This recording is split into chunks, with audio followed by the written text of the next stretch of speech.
Hi everybody, welcome back to the Bumpkin News. Right now we want to talk a little bit about where Obamacare is taking us. Before we get into that, I want to give you a couple other little tidbits of information, give you some background, something that you can look at the picture and identify certain things in the picture by their background and what they relate to. Fact check. Fidel Castro led the revolution against the dictator Batista in 1959. Fact check. Oh, Fidel Castro is still the dictator of Cuba. Where are they 50 years later? Driving around in 50s vintage automobiles and in poverty.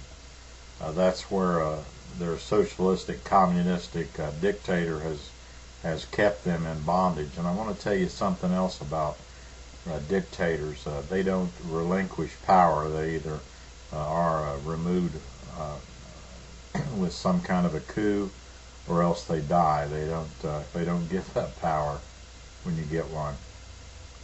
In the Castro's Cuba, what happens with political prisoners? They get thrown in jail, and then they let them out after a while, you might think. Well, hey, guess again. You know what happens in Castro's Cuba? They put them in a jail cell, and they don't lock the door. They weld the door shut. Yeah, I've got acquaintance from Central America, a real good friend of mine. He let me in on that little thing that goes on down there in Cuba. That's what you get when you get a socialist, communistic dictator such as Castro that oppresses the people and keeps them in poverty. That's the result of that system. You know, not long ago there was a rally in Washington, and they interviewed one of the attendees to that rally, and this person said that they wanted health care that was of a good quality and reasonably priced. Well, you know, that's what we all want with everything in life. And when I go to buy an automobile, I'd like to get the most for my money. I'd like to get a car of good quality and reasonably priced. Anything I get, I'm looking for a bargain. I'm looking for the most for my money. There's nothing wrong with that. That's the common goal of every reasonable person. But you know what? I can't always get that in every endeavor because there's limited resources. And let me tell you at this point, if you're new to the Bumpkin News, I'm not a Democrat, I'm not a Republican, I'm not a Tea Party, but I am a conservative, and I believe that that's the way that the founding fathers envisioned the nation by and large, and that's what the Constitution gives us. Now on to Obamacare.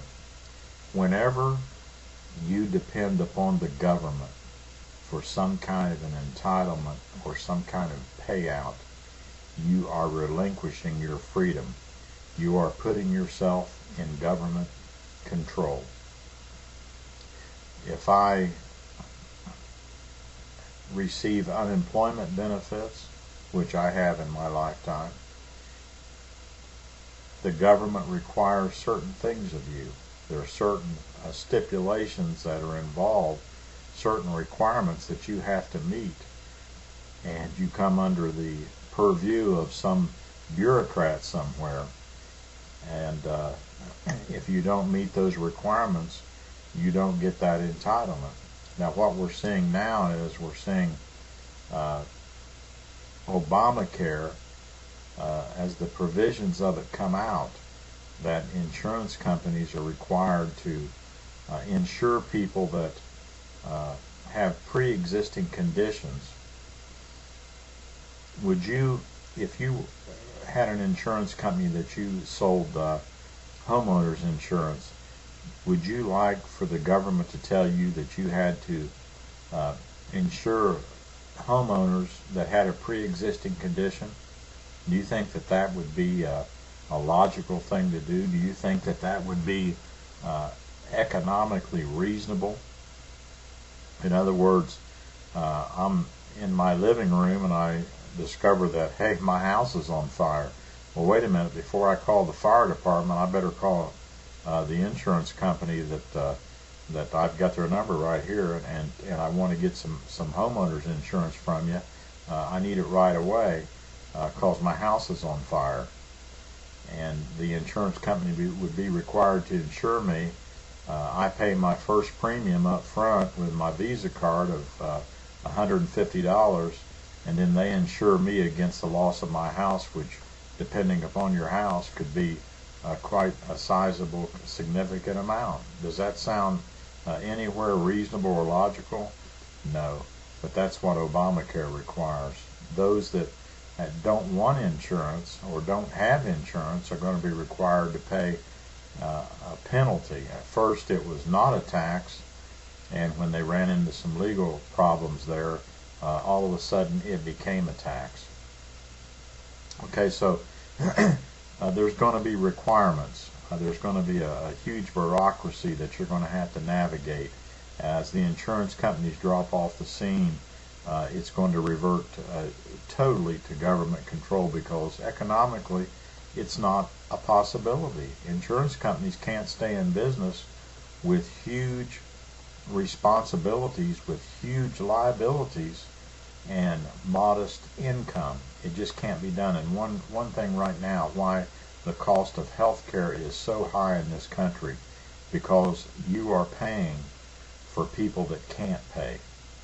Yes, ladies and gentlemen, boys and girls, that's what it is. My wife recently did a stint in the hospital, and our insurance, our medical insurance, paid for a 4.5-day stay with no surgery, with no significant medical procedures, just some evaluation and medication.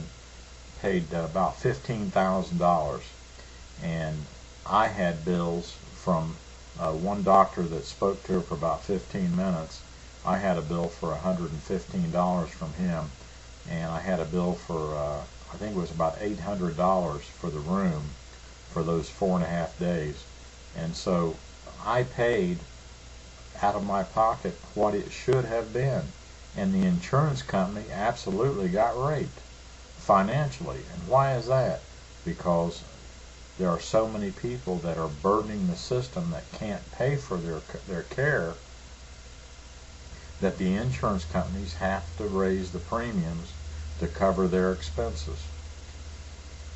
Okay, well anyway, let's go on with the end result of Obamacare.